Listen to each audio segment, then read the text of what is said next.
Okay, good morning, everyone, or good afternoon, depending on what part of the country you're joining us from. Uh, Kevin Sparks here. I'm the founder of the Meetup Group. And what I'd like to do right away is jump on in and start sharing a few things with you to help you get the most out of what we're doing.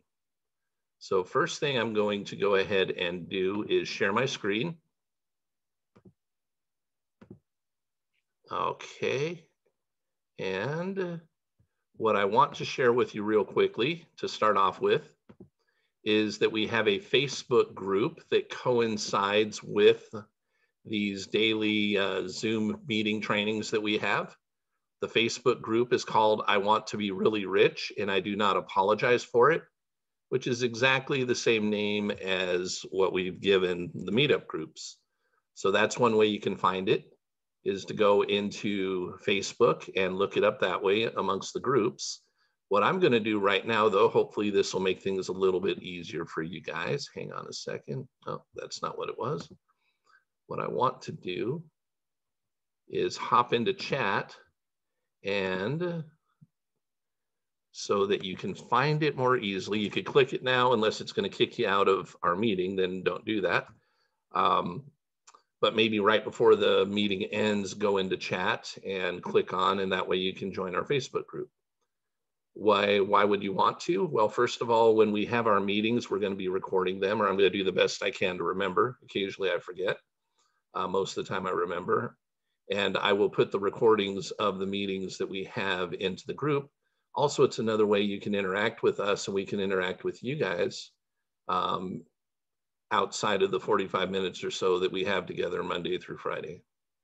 The next thing that I would like to do is share with you. Now, this isn't to spam me, okay? So please don't. But I'm going to share with you my email address,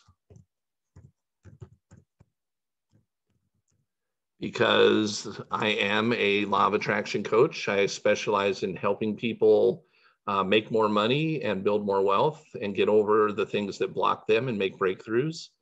So if you wanted to talk about the possibility of us working together, maybe in a one-on-one situation, feel free to reach out to me, but don't use this to spam me with business opportunities and stuff like that, please. Thanks.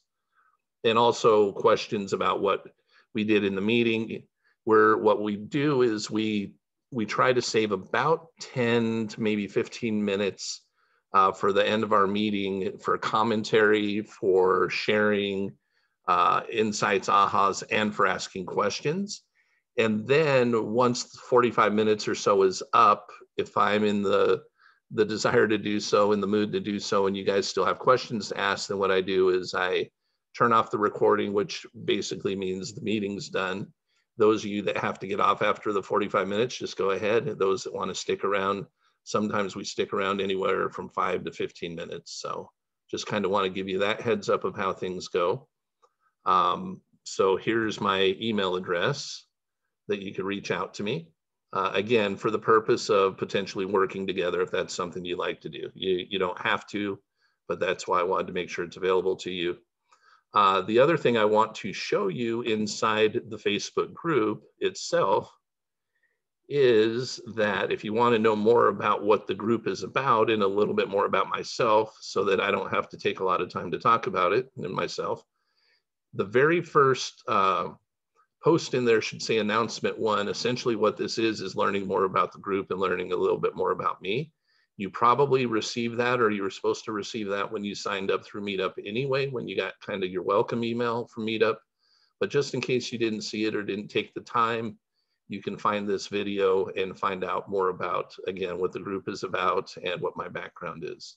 I'll keep my background really short for now, but I will do just a real quick introduction.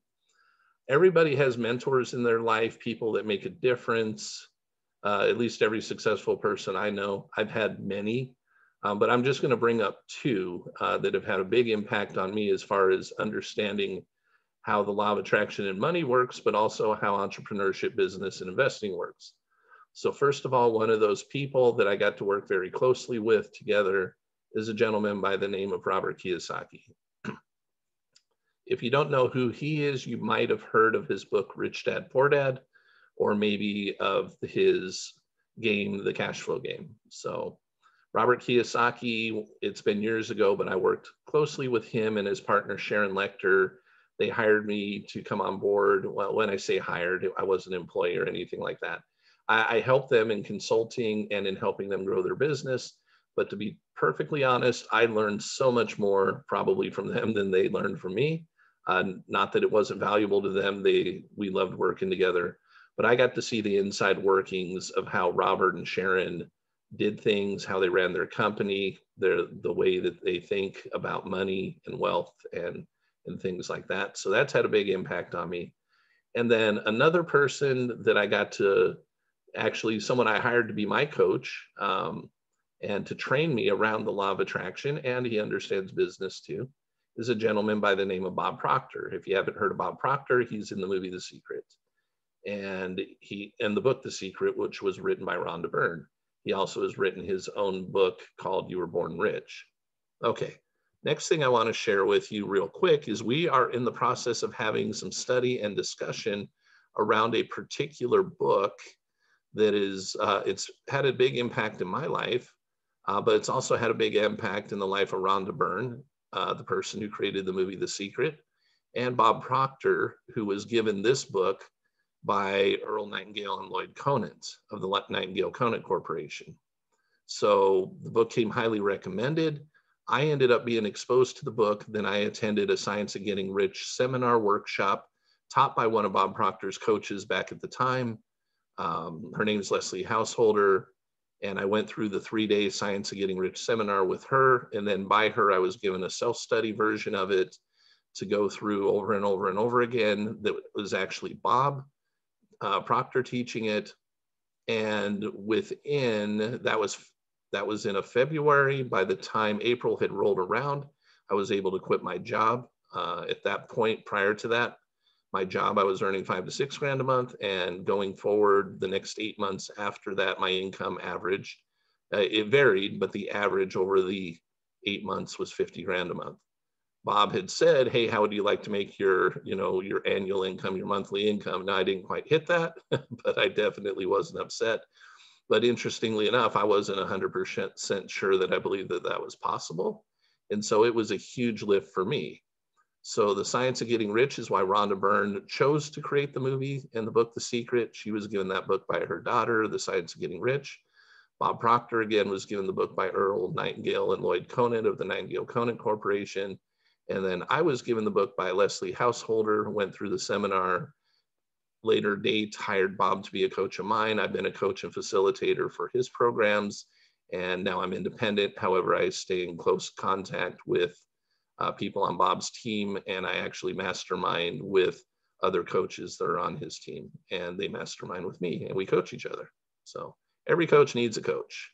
All right. I want to share this with you, though, because I'd like you to be able to get a copy if you'd like. You could easily find The Science of Getting Rich on Amazon, get a paperback copy. You can easily get it on Kindle. However, if you'd like a free one, which I went ahead and found a free one, not because I didn't have it, but because I wanted to know where it was so I could share it with you guys. And if you look up here at the URL, I'm going to copy this and paste it into, again, I'm going to see if I can get this to cooperate with me. And oops, I didn't mean to get out of screen share. That wasn't the intention there. Let me pop back in. I want to get into chat. And if you want to get a copy and follow along, the way I found it, though, if you just want to do it later on, is all I did was Google The Science of Getting Rich PDF organically. One of the very first searches came up, started with thesecret.tv. I knew that that was Rhonda Byrne from The Secret's website, so I knew it was probably a good place to go.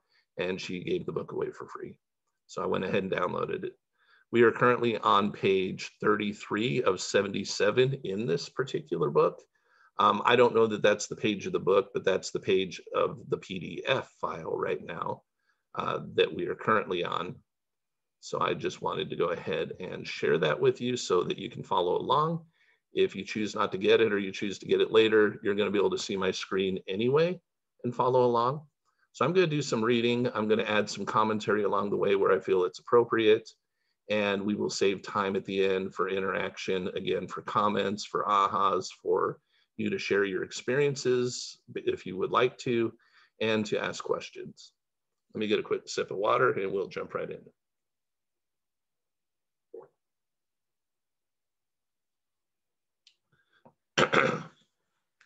And this is, excuse me, this is one of my very favorite chapters in the book. Some of you may have read this, many of you probably have not. Quick introduction about it. The author's name is Wallace Wattles. Yes, definitely a different kind of name. And it was published in 1910 originally. So the reason I bring that up is he spoke the way people spoke at the time and wrote the way people wrote at the time. So if it's a little bit different than what you're used to, understand that that's because the book was written a long time ago, okay? But it's still a wonderful book. Matter of fact, the principles governing how to attract things into our life and how to attract money and wealth into our life, they really haven't changed anyway. The only thing that really has changed is our awareness, and technology and society has moved us forward. But the principles of how the universe actually function, they don't change. The laws actually do not change. So here we go with gratitude.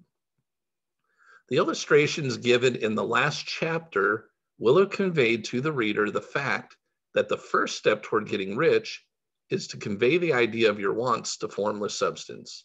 Now, since you all haven't been with us for the last few days when we started this, let me just tell you, Formless Substance by Wallace Wattles is going to be called Formless Substance, Original Substance, Thinking Substance. He's going to refer to it as a few different things. In our day and age, the world and science will probably refer to it as energy or matter. And you may have heard many other things, but that's what he's talking about when he's talking about formless substance, okay? So the first thing that you have to do, though, the first step toward getting rich is to convey the idea of your wants to the formless substance.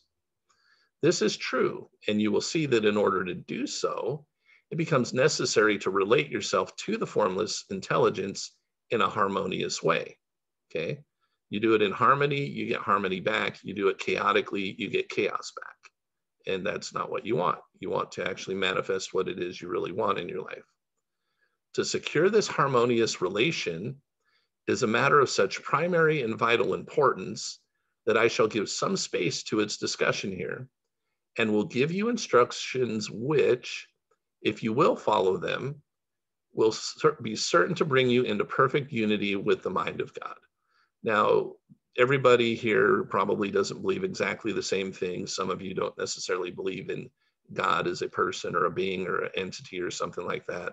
Some of you might think God is male. Some of you might think God is female. Some of you might think it's a floating spirit. It doesn't matter for the purpose of being able to manifest what you want in your life and to have as much money and wealth as you want. So don't get hung up on any of this, okay? Get the spirit of what's being spoken here. The formless substance and God are not, in my opinion, the exact same thing. The substance, again, is energy or matter. However, it responds to us automatically. We don't have to do anything special for it to respond to us. It responds automatically and has been responding to us throughout our entire lives. It responds to our thoughts in relation to our thoughts create a feeling. That feeling that we have creates a vibration, and the formless substance, energy, matter actually will respond to that vibration, okay? God, I believe personally, and you don't have to believe the way I do, I believe God is someone like us, except that he's beyond this life. He's already been there, done that, what we're going through, and he's lived much longer than we have and has had much more time to master how the laws of the universe work. And because he knows how they work now at this point, and again, I don't know how long it took him. It doesn't even matter if it took thousands of years or millions of years. It does not matter. But when he puts out a particular thought, it's on purpose with the vibration he wants to be put out, and the formless substance responds to him.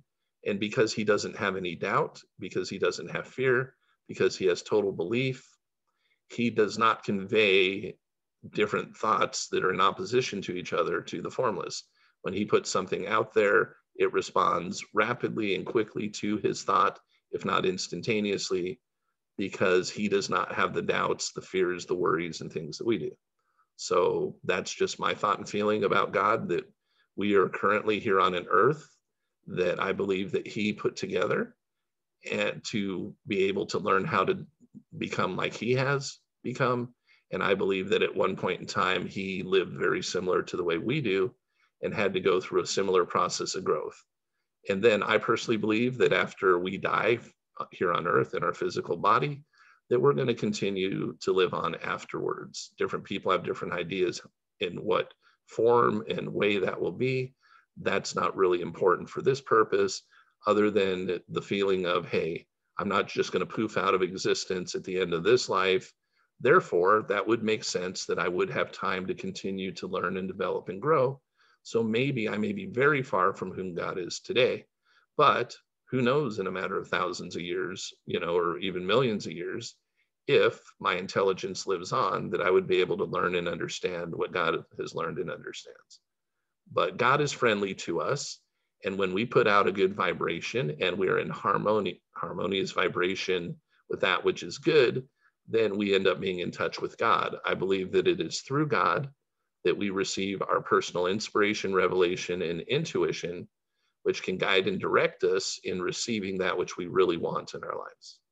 I believe he's there friendly to us, and he's not trying to get in our way or slow us down, but he's trying to help us through the process. But he obeys the laws just like we do. He's just perfect at it. And I don't know where our progression is in relation to him. I don't know if we're in nursery school, if we're infants, nursery school, elementary school. But I kind of doubt that we're not anywhere near college or graduation to the place where God's at this point. Or else we would only be manifesting what it is we really want. And whatever it is that we don't want, we would stop bringing that into our life. The whole process of mental adjustment and atonement can be summed up in one word: gratitude. First, you believe there's one intelligent substance from which all things proceed. Second, you believe that this substance gives you everything you desire. And third, you relate yourself to it by a feeling of deep and profound gratitude. Many people who order their lives rightly in all other ways are kept in poverty by their lack of gratitude. Having received one gift from God, they cut the wires which connect them with him by failing to make acknowledgement. It's easy to understand that the nearer we live to the source of wealth, the more wealth we shall receive. And it is easy also to understand that the soul that is always grateful lives in closer touch with God than the one which never looks to him in thankful acknowledgement. The more gratefully we fix our minds on the Supreme, when good things come to us, the more good things we will receive, and the more rapidly they will come. And the reason simply is that the mental attitude of gratitude draws the mind into closer touch with the source from which the blessings come. If it is a new thought to you that gratitude brings your whole mind into closer harmony with the creative energies of the universe, consider it well. You will see that it is true. The good things you already have come to you along the line of obedience to certain laws. Gratitude will lead your mind out along the ways by which things come, and it will keep you in close harmony with creative thought and prevent you from falling into competitive thought. Gratitude alone can keep you looking toward the all and prevent you from falling into the error of thinking of the supply is limited. And to do that would be fatal to your hopes. There is a law of gratitude, and it is absolutely necessary that you should observe the law if you are to get the results you seek. The law of gratitude is the natural principle that action and reaction are always equal and in opposite directions. The grateful outreaching of your mind in thankful praise to the Supreme is a liberation or expenditure of force. It cannot fail to reach that to which it is addressed, and the reaction is an instantaneous movement toward you. Draw nigh unto God, and he will draw nigh unto you. That is a statement of psychological truth. Okay. Quick comment about putting things into chat. I do not see right now what you guys are putting into chat, and that's fine. You guys can chat with each other if you want to. But when I'm going through this, I'm not going to be looking at chat until I open things up for us to do comments and questions and share, or else I'll get totally sidetracked from keeping us on track of where we're headed with our discussion today. So just know that I'm not paying attention to that if you're asking me questions right now. And if your gratitude is strong and constant, the reaction in formless substance will be strong and continuous. The movement of the things you want will be always toward you. Notice the grateful attitude that Jesus took, how he always seems to be saying, I thank thee, Father, that thou hearest me. You cannot exercise much power without gratitude, for it is gratitude that keeps you connected with power. But the value of gratitude does not consist solely in getting you more blessings in the future. Without gratitude, you cannot long keep from dissatisfied thought regarding things as they are. The moment you permit your mind to dwell with dissatisfaction upon things as they are, you will begin to lose ground. You fix your attention upon the common, the ordinary, the poor, and the squalid and mean, and your mind takes the form of these things. Then you will transmit these forms or mental images to the formless, and the common, the poor, the squalid, and mean will come to you. To permit your mind to dwell upon the inferior is to become inferior, and to surround yourself with inferior things. On the other hand, to fix your attention on the best is to surround yourself with the best and to become the best. The creative power within us makes us into the image of that to which we give our attention.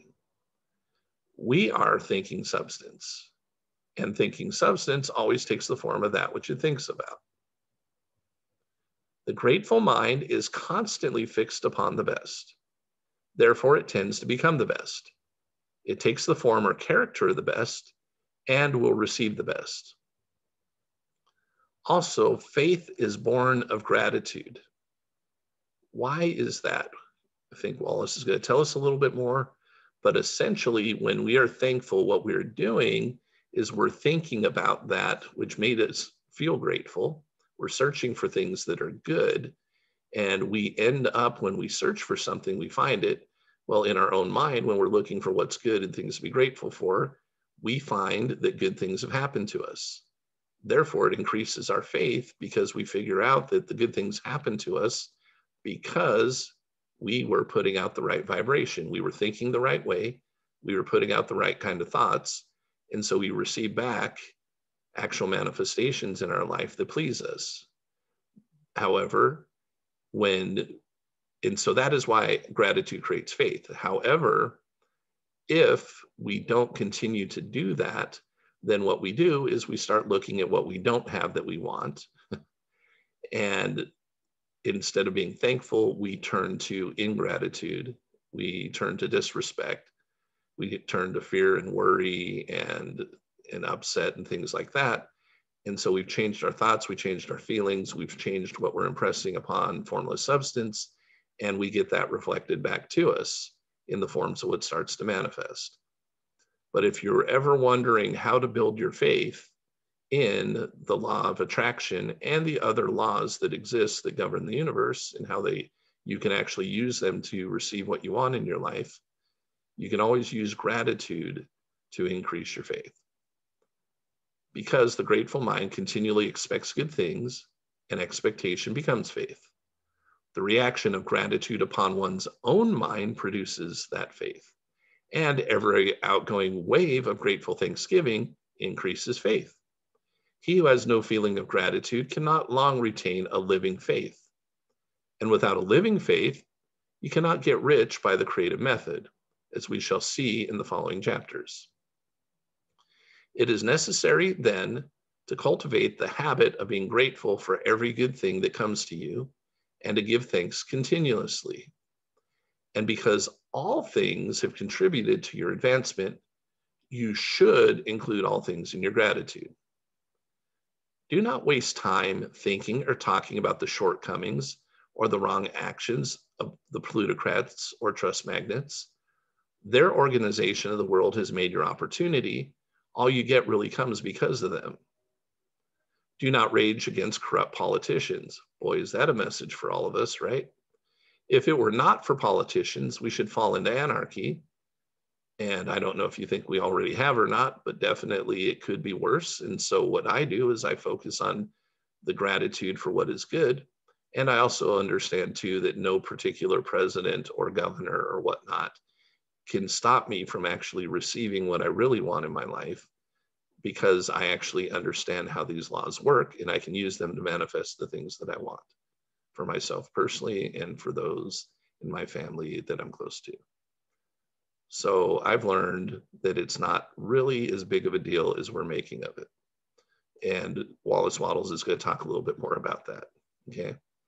But if it were not for politicians, we should fall into anarchy and your opportunity would be greatly lessened. And remember, he wrote this in 1910. God has worked a long time and very patiently to bring us up to where we are in industry and government, and he's going right on with his work.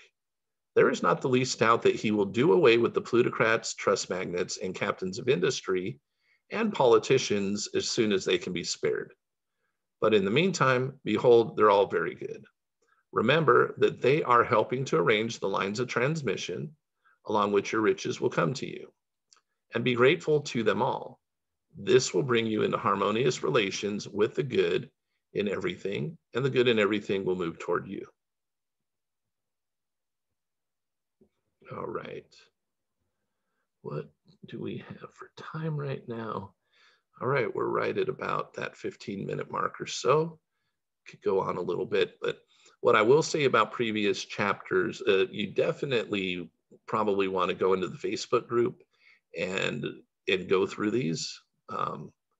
They're all there so far, as far as this particular book goes, and they will continue to be there as long as I remember to hit the record button, which so far I have. I would definitely go get a copy of this book yourself. The other thing I would suggest to you, if you're more of that audio type person versus a reader, is I would go to YouTube, type in The Science of Getting Rich, and you will be able to find an audiobook pretty easily that somebody can read to you through YouTube, or you can go acquire it however you want. But this is something that I recommend that you go back before today, what we've done so far, and that you move forward with us today for where we're going. It's not the only thing we're ever going to do or study. It's not the only material I have to share with you. But this is a very, very good foundation. And the very beginning of the book, Wallace Wattles is talking about predominantly, and we're a little bit past that very beginning, but he is essentially talking about why we should want wealth and money, riches in the first place, their true purpose and how they actually help us versus harm us. Because most of us have limited beliefs around money and wealth and things like that. And that is stopping us from becoming all that we can become. I'm not talking strictly in a money sense, but all that we can become from doing all that we want to do and from having all that we want to have. We all have innate possibilities within us. We have different talents that could be developed more or developed further if we had the use of certain things. And in order to have the use of those things, we need the money available to us so that we can either buy those things or the possibility of maybe renting those things from someone who has them in ownership. But in order for us to develop all of the talents and become all that we can possibly become, we have to have the use of certain things to do it. Now, if you disagree, I'm going to be brief. I've already said this a couple of days, but I'm going to keep it short. If you have the innate talent and ability towards music, and you have the potential to become a concert pianist, you would never develop into a concert pianist without the opportunity to play the piano. And if you feel that urge to learn to play the piano and you don't have access to a piano, you don't have one in your home, you don't have a neighbor that will let you use one, or let's say that, yeah, maybe you could, go to church on Sunday and they'll let you play the piano for a little bit, flink around on the piano. If you're able to do that one day out of the week, but then the other 6 days of the week, you don't get to play the piano at all. How in the world would a concert pianist become a concert pianist playing the piano for 30 minutes once a week? They would just never be able to develop their talent and ability. So what's keeping that from happening? Money. Money, no, it's a piano. I get it. But a piano, you either have to own a piano or have the use of the piano. Yeah, absolutely. Somebody else could buy you a piano and give you a piano, but they would have to have the money to do it. Because the world that we live in today, we transact through currency. Eventually, it might be plastic, all electronic, doesn't really matter. The point is that in order to develop into everything we can be, there are things out there that we need to have the free and unrestricted use of. And so if we're limited in the amount of money that we can manifest in our lives, we are limited in the ability to get a hold of those things, own and or rent or whatever we have to do to use those things to develop ourselves. We all have different talents. We all have different desires. We have different sports that we like. We have different hobbies that we like. We maybe have different instruments that we would like to play. It doesn't really matter what it is. Somebody wants to become an actor or actress and be in the movies. They probably would need the opportunity at some point to take some acting classes, right? Well, guess what? Those tend to cost money. So whatever it is, we have our desire to actually have money is not really the desire to have a stack of cash. Our desire is to become what we can become. So in essence, the first several chapters of the book, first 2 or 3 actually, are to help you understand why it's important. Because if your subconscious programming says, oh, rich people are bad or evil, or money is bad or evil, or if you're limiting yourself by saying, I don't really want to be rich, that's why I named this what I named this particular group. I would be happy if I had just this, or I just want enough to be comfortable, or I just want, look, don't put a limitation on you, because you don't know how God and the universe want to deliver to you the gifts and talents and abilities that you're able to unfold. Leave it available to receive anything and everything that they're willing to share with you. So I am going to hop out of screen share, and here's essentially how this will work. You're welcome to share any comments you have about what we've been reading. If you have your own personal experiences with the law of attraction and how things have gone well and how you've been able to manifest money and wealth in your life, and you think that you'd like to share that and that would be helpful to us, that's okay. And the other thing you could do is, if you have any questions around what we were studying today or talking about in relationship to gratitude, or comments about gratitude, by the way, I bet many of you who have been studying law of attraction for a while have already heard that gratitude is extremely important. If you use some form of practice to help you remain grateful and want to share how that's been for your life, that's great.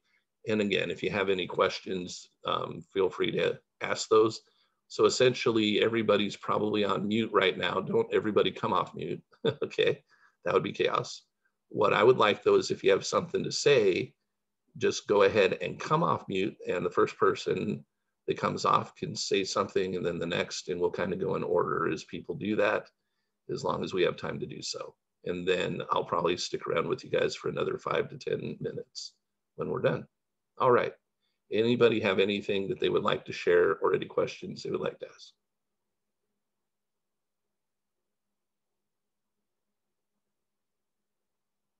Everybody got shy. I have a question. I don't know if you can hear me or not. I can. Is your name Al? Well, I'll put my initials. It's Amber. Hi, So, hello. I was wanting to know, how did you release limiting beliefs? Because I know that's a major part of manifesting whatever you want, actually believing that you can receive that. So what was a technique that you used to release that? Because I know you said you went from making $5,000 to $50,000. That's a big jump. So you had to have it was. Yes. Okay. So first of all, what I had to do was recognize, and this is where a lot of us get stuck. Thank you for asking the question. And thank you for talking about the beliefs, because that is why I was stuck prior to that. I always had the ability to make that money, or at least I had that ability and the training and the knowledge to do so, probably for the past 5 or 10 years before it happened. I was always focused on somebody show me how to do something and I'll just go do it. I'll copy what someone else does, show me how. And that's all I wanted to know. at the time. Show me how to be an entrepreneur. Show me how to be a real estate investor. Show me how to have my own business. Show me how. And I worked on a lot of those different things and just didn't have the success that I truly wanted with it. And what's happened, I guess it's one of those when the student's ready, the teacher will appear type of scenarios.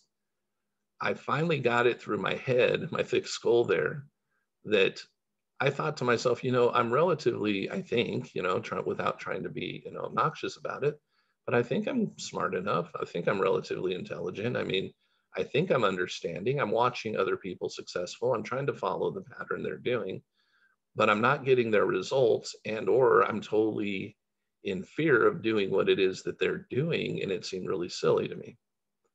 Well, I was guided, and that's why I believe that you're probably here too, all of you guys, with me and others going forward in the future. I was guided to some information and people that would help me out. And one of those first things that I was guided to was that particular book and a person who actually, interestingly enough, happened to be a teacher and a coach for Bob Proctor's programs. And what she said to me essentially was this: I think that what you could probably do is learn how the universe works. And as you become aware of how the laws and how the universe works, you will understand why you haven't been getting what you want. Now, above and beyond that, what you're going to have to do is you're going to have to work on your subconscious programming to train it to give you different results than it's been giving you all your life. Your results that you have right now are just a reflection of your personal self-image. I was like, ooh, okay. Well, she said, a good start is this book and the seminar. And yes, I chose to do it. I paid money to go to that for 3 days. But the 3 days gave me a lot of ahas, but it wasn't enough to make the full jump. What happened though, thank goodness, is she gave me that self-study information too, which was Bob Proctor. It's not because Bob was better than Leslie. What was great about that is it was very similar. It was a seminar he'd done, but it wasn't one he had done live. It was, again, created as a self-study. So I'd gotten the live impact. It had definitely had an impact on me. But I took that self-study, and essentially what I did over the next few months is I participated, in a sense, for at least an hour or two a day in that material, so that for an hour or two a day in that material over and over and over again, I was actually starting to learn how things really worked. As I was doing that, I had things come up, especially subconsciously, every once in a while, it wanted to tell me, oh, this isn't true, or this is BS, or won't work for you. But I got to know Leslie's story, and I realized she was very similar to me, and she'd overcome a lot of things in a relatively short period of time. So I'm like, well, if that worked for this person, it could work for me. But the thing I realized that she did that I needed to do was, you don't just go to a seminar one time and you're done. I needed to reprogram myself. So I didn't know exactly how I was doing it, but after essentially 3 months without missing hardly at all of listening and going through the material for an hour or two a day, I grew and I gained confidence, and I started to realize who I really was. And instead of my subconscious mind fighting with me, my subconscious mind started to agree with what I was learning. And as it was starting to agree, I was starting to receive inspiration of potential ways to make money. Now, I'm not going to go into the vehicle I used at that time to increase my income, because I can tell you since then, I've used many different vehicles. I've had different businesses and things. It's really not the vehicle or business. It's the guidance that I've received and the understanding of how the laws work that have helped me since then. Because I could say, well, I went and did this thing, and everybody on here, not everybody would, but a bunch of you'd be like, that's the secret. Go do that thing. And it wasn't the thing I did, because like Wallace Wattles talks about, you'll find if you've read this book or you go back, read other chapters, that people get rich in just about every profession there is, while other people remain poor. There's a handful that get rich and some that remain poor, not because of any certain talent or innate ability that's beyond what others have, but it's their programming and their vibration. So for me, that's what absolutely had to change. Now, here's the cool thing about this. I had been working on learning how to be an entrepreneur and a real estate investor and have my own business for a few years before that. Once my mind got right and my reprogramming quit telling me that having money was a bad idea and being rich was a bad idea, once my programming started to accept the fact that having a lot of money was a good idea, becoming wealthy is a good idea. And the other one I had to overcome was you have to work more hours if you're going to make more money. And I definitely didn't want to work more hours because I was working 50, 60 hours to make the 5 or 6 grand I was. I also started to learn that I can make that program whatever I want it to be. So my program was I make a lot more money in a lot less time. What I didn't tell you guys is when my income jumped in that average over the next 8 months, the amount of time I worked to receive that income went down significantly. I used to work 50 hours on average, maybe 60, sometimes 70 occasionally, didn't like that. My average hours of working after that became 10 to 15 to earn nearly 10 times as much money in, if you take 15 hours out of 60 in a fourth of the time. So I'm helping take you guys through a process here. I mean, I'm not your personal coach or whatever. You could hire me, it'll be different. I'm sharing with you some of the things though that have helped me so that you can at least get a start. And then if you feel led to do different things, go that direction, as long as you feel it's inspired. But it was the repetition. Bob Proctor, when I actually later on hired him to be my coach, and Bob Proctor is definitely not a cheap person to hire for your coach. Okay. But one of the biggest things I learned from Bob was essentially this. You and I don't master hardly anything in life because we don't take the time to master it. The school system was designed in such a way to get us to learn enough information to pass the test to move on to the next thing. That's essentially what we did most of our life growing up. That's how we went through elementary, junior high, and high school if we went through all that. And to some extent, how we might have gone through at least the beginning part of college, because we were trying to move on and get to the next thing, whichever our profession was going to be. It typically wasn't until we were in a profession that we started to master hardly anything. And some of you guys are very good at your profession, but if your profession isn't one in which you can make a lot of money, or if it is, but your mindset and programming was that of limiting beliefs around money, then even if you're in a profession you'd be very good at, you're still not going to make a lot of money. Change that programming around money, and then your profession will bring you all it can be, or you'll be guided and directed to move forward and do something different with your life. Sometimes instantly, sometimes over a little bit of time. But we're not programmed by society to master things. However, we as people are actually given a gift by God to help us master things. Once we've mastered something, it's there to help us not forget, and that is our subconscious mind. Once something gets programmed into it and it gets on autopilot, it works very well for us. I'll give you a perfect example right now. And I've done this a couple days, so bear with me. We're going to do this one again real quick. It doesn't matter who answers. I know you're on mute, but do me a favor if you know, and just say out loud really quick, what's 3 times 9? Somebody. 27. Thank you. Okay. What's 4 times 6? 24. 5 times 5. 25.